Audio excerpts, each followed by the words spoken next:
امین ہو، امانت دار ہو، خیانت نہ کرے، تو اس کا حشر قیامت میں نبیوں کے ساتھ ہوگا، اور یہ اللہ کے ساتھ ہوگا، شہداء کے ساتھ ہوگا۔ اور نیک لوگوں کی جو بڑی چار جماعتیں ہیں، انبیاء علیہ السلام ہیں، صدیقین ہیں جو اونچے درجے کے اولیاء اللہ ہیں، شہداء ہیں، صالحین ہیں، تو ان میں جو تین جماعتیں اونچے درجے کی ہیں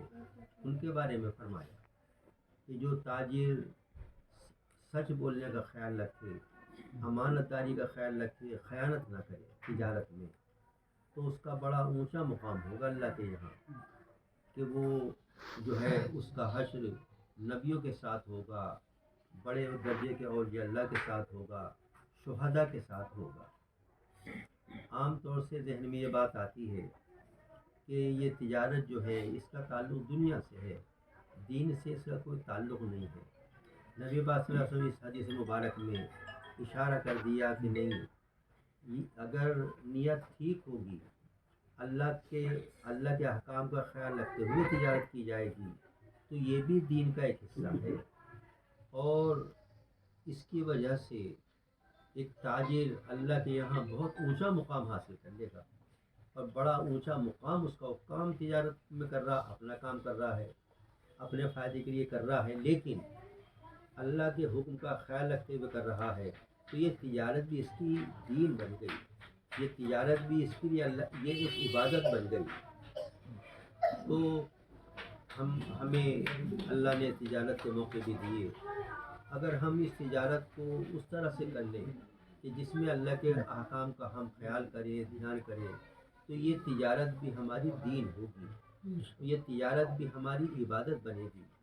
ایک ایمان والا اللہ کے حکموں کا خیال رکھے تو دنیا کے بھی فائدے بہت ہوں گے، برکت ہوگی کام میں، اور دین کا بھی بہت بڑا فائدہ ہوگا۔ ہمارے دور میں مسلمانوں نے اسلام کی بہت سی باتوں کو چھوڑ دیا، اس کا نقصان بہت ہو رہا ہے، اور غیر مسلموں نے ہماری بہت سی باتیں لے لیں، اس کا فائدہ دنیا میں وہ اٹھا رہے ہیں۔ غیر مسلموں کو ایمان نہ ہونے کی وجہ سے آخرت میں کوئی فائدہ پہنچنا نہیں، لیکن جب وہ بھلے کام کرتے ہیں، اچھے کام کرتے ہیں، تو اللہ تعالیٰ دنیا میں انہیں فائدہ پہنچاتا ہے، دنیا کی نعمتیں دیتا ہے، دنیا کے فائدے پہنچاتا ہے۔ حضرت مولانا محمد شفیع صاحب پاکستانی رحمۃ اللہ علیہ سے کسی نے کہا، حضرت یہ کیا بات ہے، خلیفہ تو اللہ کا ایمان والا ہے، اور دنیا میں یہ غیر ایمان والے کیوں ترقی کر رہے ہیں؟ بڑی بڑی ان کی حکومتیں ہیں، طاقتور حکومتیں ان کی ہیں، کاروبار بڑے ان کے ہیں، جائیدادیں زیادہ ان کی ہیں، یہ دنیا میں عہدے بڑے بڑے ان کو حاصل ہیں، تو دنیا میں ان کو کیوں ترقی حاصل ہو رہی ہے؟ خلیفہ اللہ کا ایمان والا ہے، یہ کیا بات ہے؟ حضرت نے فرمایا، بھئی بات یہ ہے کہ ان غیر ایمان والوں نے کچھ باتیں ہماری لے لی، اور ہماری چیزیں انہوں نے ان پر عمل کرنا شروع کر دیا، اس کا فائدہ دنیا میں اٹھا رہے ہیں، آخرت میں تو ان کو کوئی فائدہ ملنا نہیں، جنت نہیں ملنی، آخرت میں عذاب سے بچیں گے نہیں، لیکن اللہ تعالیٰ ان بھلے کاموں کا بدلہ دنیا میں دے گا۔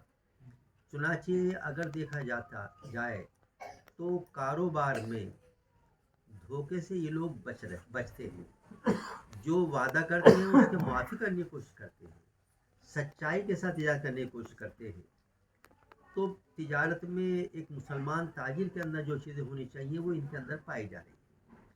صداقت ان کے اندر ہے تجارت میں، امانت داری ان کے اندر ہو رہی ہے تجارت میں، اور ہمارے مسلمان بھائی ان چیزوں سے بچ رہے ہیں، دھوکے بازی کا معاملہ زیادہ ہمارے اندر پایا جا رہا، اور کاروبار میں جھوٹ کا معاملہ زیادہ ہمارے اندر پایا جا رہا، امانت کے خلاف خیانت کا معاملہ ہم میں زیادہ پایا جا رہا، تو اس کے نقصانات ہمیں بہت ہو رہے ہیں۔ ایک صاحب ہمارے یہاں جو تھے وہ ایکسپورٹ کرتے تھے، پہلے آل انڈیا کمپنی میں تھے، پھر اپنا کام شروع کر دیا تھا انہوں نے، تو ہمارے یہاں ایک نبی حسن تھے، انتقال کر گئے، ان کے وہ دوستوں میں تھے، ان سے کہہ رہے تھے کہ نبی حسن بھائی عجیب بات ایک مجھ سے آج شاید انگریز نے کہی دوسرے ملک میں، کہ اس نے مجھ سے آرڈر تیار کرایا، میں نے مال بھیج دیا، تو وہاں سے اس نے فون کیا، اس کا نام لے کے مسٹر فلاں، باوجود اس کے کہ تم مسلمان ہو لیکن تم نے آرڈر صحیح تیار کیا، باوجود اس کے کہ تم مسلمان ہو لیکن یہ کام آپ نے صحیح کیا ہے، اور جیسے آرڈر آپ سے ہم چاہ رہے تھے ویسے ہی آرڈر بنا کے بھیجا، حالانکہ آپ ہو مسلمان۔ تو اس نے کیسی چونکا دینے والی بات کہی اور تکلیف دینے والی بات کہی کہ حالانکہ ہو آپ مسلمان لیکن کام آپ نے اچھا کیا۔ تو ہمارا حال اس طرح کا ہو گیا، ورنہ ایک مسلمان کبھی تجارت میں جھوٹ نہیں بولتا تھا، خیانت کبھی نہیں کرتا تھا،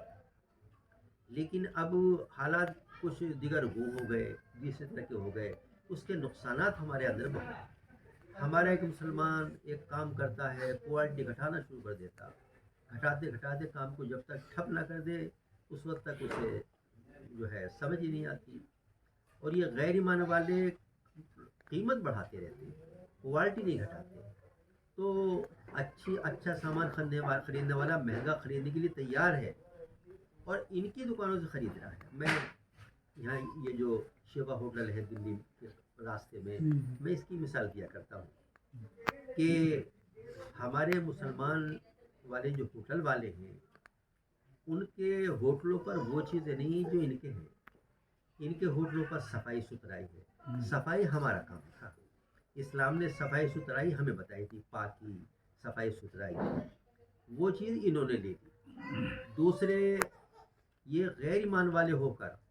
یہ ہمارے لیے نماز وغیرہ کا نظم کر رہے ہیں، اور اس کے یہاں وضو کی سہولت، صاف ستھری جگہ وضو کی، نماز کی سہولت، ایک مستقل ایک جگہ بنا رکھی ہے، اس پہ نماز پڑھو، اور استنجے کی جگہ کہ لوٹے نیچے رکھے ہوئے ہیں، یہ سب وہ چیزیں جو اسلامی چیزیں ہوتی ہیں وہ ان کے اندر پائی جاتی ہیں۔ اس کا فائدہ وہ یہ جو ہے کھانا اس طرح کا کہ جو ہونا چاہیے، کوالٹی گھٹانی ہے، قیمت بڑھاتے چلے جا رہے ہیں، اور قیمت وہ زیادہ رقم سب دے رہے ہیں، مسلمان بھی اپنے زیادہ بڑے ٹھہرتے کہ نماز کا موقع ہے نماز ہی پڑھ لیں گے مل جائے گی، اور ہمارے مسلمان ہوٹل جو ہیں شاذ و نادر کسی کے یہاں وضو کا صحیح نظم ہوگا، استنجے کا صحیح نظم ہوگا، اور صفائی ستھرائی کا خاص خیال نہیں۔ تو اگر ہم اپنے مذہب کی باتوں کا خیال رکھیں تو تجارت میں بھی ہماری بڑی برکت ہوگی، جو سامان خریدے گا آنکھ بند کر کے خرید لے گا، بچہ بھی خرید لے گا، اور کیونکہ وہ جانیں گے کہ مسلمان دھوکہ نہیں دیتا، اور کوئی بھی ہمارا آدمی چلے جائے گا اس سے سامان اچھا ہی ملے گا۔ تو ہم اگر